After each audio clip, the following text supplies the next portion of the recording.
விண்ணோடு மேளச்சத்தம் என்ன, மண்ணோடு சின்ன தூரல் என்ன,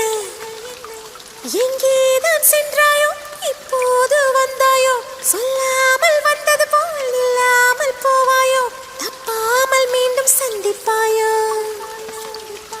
நீ வரும்போது